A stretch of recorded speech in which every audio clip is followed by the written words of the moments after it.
दोस्तों नमस्कार। मैं सूरजदीन विश्वकर्मा, ठगी पीड़ित जमाकर्ता परिवार तप जप संगठन। साथियों, आज 21 मई 2024 में आप लोगों के बीच में प्रस्तुत हूँ कुछ विशेष बात, खास जानकारी देने के लिए। वीडियो को आप शुरू से अंत तक सुना करें और ख़ासकर मेरे कार्यकर्ता साथी अवश्य सुने, क्योंकि भुगतान न होना ये हम लगभग प्रत्येक वीडियो में बताते हैं। ये सब एजेंटों के ऊपर ही लायबिलिटी दी जा रही है चारों तरफ से, और प्रतिदिन कहीं न कहीं कोई न कोई घटना, कोई न कोई समस्या वो हमारे एजेंट साथी के ऊपर ही आ रही है निवेशकों के द्वारा। और निवेशकों का साथ पा करके हमारा पुलिस महकमा भी पीछे नहीं रहता, वो भी बहती गंगा में हाथ साफ कर लेता है। जैसे एजेंट के खिलाफ़ कोई एप्लीकेशन आती है, वो तुरंत एजेंट को कैच करके इतनी धमकी देता है, इतनी धमकी घुड़की देता है कि वो बेचारा या तो 10-20 हज़ार उस महाशय को गंवा देता है, या तो निश्चित रूप से वो मैदान छोड़ देता है। और तमाम साथियों को तो देखा गया, उन्होंने दुनिया छोड़ दिया। ये क्या परिस्थितियां हैं, इस पर चर्चा करेंगे, भुगतान पर चर्चा करेंगे, और अभी जो नई जानकारी मिली है उसका पर भी चर्चा करेंगे। उसके पहले मैं चाहूँगा जिन साथियों ने हमारे चैनल को सब्सक्राइब न किया हो, सब्सक्राइब कर लें, लाइक भी कर दें, और इस वीडियो को ज़्यादा से ज़्यादा लोगों तक पहुंचाने का भी काम करें, शेयर करने का भी काम करें, और कमेंट भी कर दें, ताकि आपकी भावनाओं का पता चल सके। वैसे पता चलता रहता है प्रतिदिन कमेंट के माध्यम से, लोग जिस तरह की कुछ तो साथी ऐसा कमेंट करते हैं कि आप घर में बैठे बैठे वीडियो बना करके डाल देते हैं। और मैं उन साथियों से पूछना चाहता हूं, आप जो कमेंट करते हैं वो घर में बैठे बैठे करते हैं कि दौड़ लगा के करते हैं, कि किसी देश दुनिया में छोड़ करके कमेंट करते हैं? विषय भुगतान है, भुगतान के प्रति कोई सुझाव दें तो बेहतर है। और इसीलिए ये जो बिखराव बना हुआ है, ये अलग अलग भावनाओं का, अलग अलग विचारधारा का एकजुट ना होना, चूँकि आप देख पा रहे हैं भुगतान के लिए एक ही रास्ता है, आंदोलन। और भुगतान के लिए सरकार ने भी एक कानून बना रखा है, अनियमित जमा योजनाएं पाबंदी कानून 2019। दूसरा कोई नहीं है, लेकिन हमारी आपकी विचारधाराएं सब अलग अलग हैं और सब अपने आप को काबिल मानते हैं। वैसे मैं भी जितने भी साथी एजेंट हैं उनको काबिल ही मानता हूं, क्योंकि इनकी ही काबिलियत के दम पर देश के 50 करोड़ लोगों का पैसा उन ठगों को गंवाया गया है। तो काबिल तो हैं, ये तो निश्चित है, इसमें कोई दो राय नहीं है। लेकिन ज़रूरत अब है काबिलियत की, उस पैसे को वापस पाने के लिए और भुगतान कराने के लिए, हमारे सम्मानित सभी निवेशकों का वापस पैसा मिल जाए। इस पर अपनी अपनी काबिलियत अगर दिखा दें तो ये मान के चलिए कि दुनिया में एजेंट से बड़ा कोई काबिल नहीं होता है। लेकिन काबिलियत आपस की नोक-झोंक में दिखाएंगे, आपस की खींचतान में दिखाएंगे, इसलिए भुगतान विलंब हो रहा है।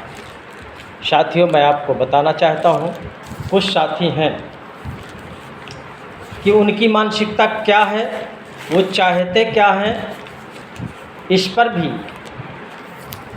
हम थोड़ी सी चर्चा कर दें किसी साथी ने मेरे पास लिख करके भेजा था कि जब किसी को वो काम नहीं कराना होता तो वो किस तरह का अपना पैतरा बदलते हैं। आजकल लोग रिश्ते खुद ख़त्म नहीं करते, आजकल लोग रिश्ते खुद ख़त्म नहीं करते। ये संगठन में ही लोग हैं,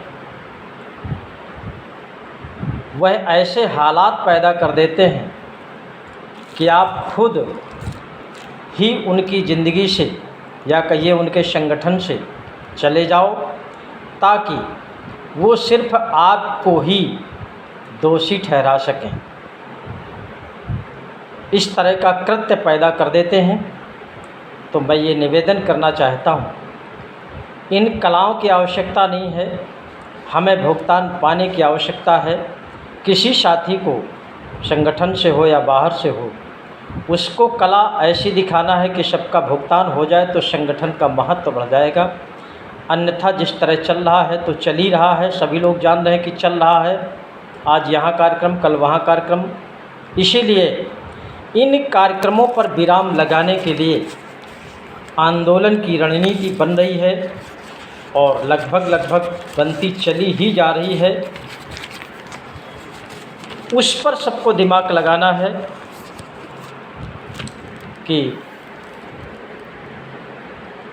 ज़िंदगी की हर ठोकर सिर्फ एक सबक सिखाता है, ज़िंदगी की हर ठोकर एक सबक सिखाता है।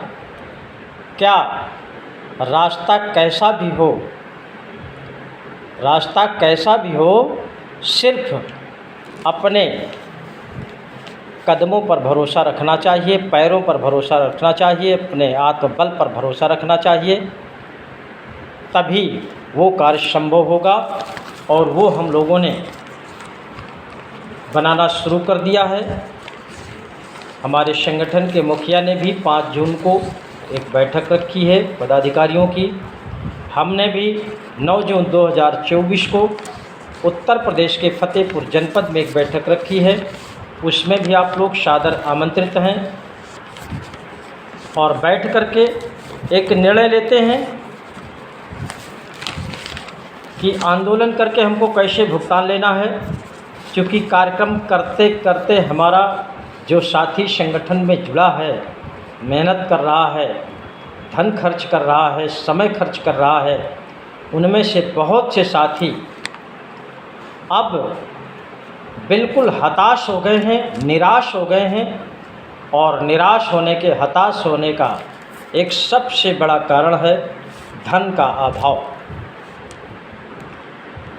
लगभग जब पूरा समय वो इस संगठन में देते हैं, संगठन के काम में लगे रहते हैं, तो पैसा किस समय कमाने जाएं, और जब पैसा नहीं होगा तो किस तरह का संघर्ष करें, कहाँ मीटिंग करने जाएं, संगठन को क्या हम सौंपें। ऐसे भी हालात लोगों के पास पैदा हो गए हैं। कुछ साथी तो ऐसे भी हैं कि जो 2 वक्त की रोटी खाने को भी मोहताज हो गए हैं। ऐसे साथियों से मेरा निवेदन है कि ना हताश होने की ज़रूरत है, न निराश होने की ज़रूरत है। आपको अपना समय देना है, धन नहीं है कोई बात नहीं है। आप कार्यक्रम में समय से अगर बंदा उपस्थित हो जाए, इस तरह की संख्या ज़्यादा है। ऐसे साथियों से मेरा निवेदन है कि धन के अभाव में आप लोग संगठन मत छोड़ें, कार्यक्रम न छोड़ें। किसी न किसी तरह से उस कार्यक्रम में आपकी उपस्थिति अनिवार्य है। आपका सबसे बड़ा सहयोग वही माना जाएगा। और तमाम ऐसे साथी हैं जो धन तो दे देते हैं लेकिन कभी बैठक में नहीं आते। और जब तक हमारे संगठन में संख्या नहीं बढ़ेगी, कार्यक्रम में संख्या नहीं बढ़ेगी, आंदोलन में करोड़ों की तादाद में संख्या नहीं होगी, तब तक हम सफल होने वाले नहीं हैं। बहुत से साथी केवल इस पे अलापते रहते हैं कि धन की ज़रूरत है, धन की ज़रूरत है, धन खर्च करिए, ये करिए, वो करिए। साथियों, जब संख्या ही नहीं होगी तो वो धन कहाँ खर्च करोगे। इसलिए सबसे पहली प्राथमिकता आंदोलन में संख्या की होनी चाहिए। संख्या को प्राथमिकता देना है। किसी के पास पैसा है नहीं है वो महत्व नहीं रखता, उसकी उपस्थिति सबसे बड़ा महत्व रखती है। इस पर सबको विचार करना है। इसी संदर्भ में मैंने 9 जून 2024 को उत्तर प्रदेश के फतेहपुर जनपद में समस्त कार्यकर्ताओं की बैठक रखी है। आप सभी सम्मानित पदाधिकारीगण, चाहे राष्ट्रीय स्तर के हों, राज्य स्तर के हों, जिला स्तर के हों, आप सम्मान के साथ आमंत्रित हैं। आपको कोई चंदा नहीं देना है, आपकी केवल उपस्थिति चाहता हूँ। उस उपस्थिति में आपके ही बीच में एक आंदोलन की नीति तैयार करके, रणनीति तैयार करके बहुत बड़ा आंदोलन करना है ताकि सबका भुगतान हो सके। तमाम हमारे साथी तमाम तरह का उदाहरण देते रहते हैं कि ये लड़ाई बहुत सरल नहीं है, ये बहुत कठिन लड़ाई है, बहुत लंबी लड़ाई है। उदाहरण रामायण और महाभारत का दे डालते हैं कि 12 साल उनको लगा था, इतने साल उनको लगा था। साथियों, अगर उसका उदाहरण लेके बैठेंगे तो ना तो वही हाल होगा, ना रहेगा मर्ज, ना रहेगा मरीज, न राधा नाचेगी, न नौमन तेल होगा, न रहेगा बांस, न बजेगी बांसुरी। तो क्या मतलब है ऐसे उदाहरणों को पेश करने का। इसलिए सब साथी, कार्यकर्ता साथी, जन साथियों से मैं कहना चाहता हूँ, अपने अंदर मात्र केवल जुनून पैदा करिए। उस जुनून के साथ संख्या बल को इकट्ठा करते हुए आंदोलन की दिन आप सबको उपस्थित हो जाना है। बस वहीं से आपका सबका भुगतान सुनिश्चित हो जाएगा।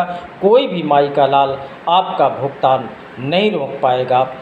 इसलिए इस संसार में सबसे मजबूत बंदा वही है। कौन सा आप सबको पता है, लेकिन याद दिलाना पड़ता है। आप वही एजेंट हैं जो दुनिया को समझा करके करोड़ों रुपए अपनी गारंटी पर, अपने विश्वास पर, अपने आत्मबल पर जमा कराया है। आपको केवल याद दिलाना पड़ता है। आप सब जानते हैं इस संसार में सबसे मजबूत इंसान वही है जिसका हृदय टूटा, सपने टूटे, अपने भी रूठे, तमाम तरह के व्याधियाँ पैदा हो गईं, फिर भी जब कोई पूछता है क्या हाल है तो वो बड़े उत्साह से कहता है भाई साहब मैं ठीक हूँ। वही सबसे मजबूत इंसान है। और ये बोलने में साहस, ये बोलने की ताकत मात्र हमारे केवल एजेंट साथियों में है, बाकी किसी में नहीं है। दूसरा एक संदेश और देना चाहता हूँ निवेशक साथियों को। निवेशक साथियों से मेरा निवेदन है, देश के करोड़ों साथियों से मेरा निवेदन है कि आपके भुगतान की लड़ाई अगर देश में कोई लड़ सकता है तो वो है एजेंट आपका। एजेंट के अलावा दूसरा कोई नहीं लड़ सकता। इसलिए मेरा निवेदन है कि उनको परेशान न करिए, उनको स्वतंत्र होकर के आपका भुगतान कराने दीजिए। जय हिंद, जय भारत।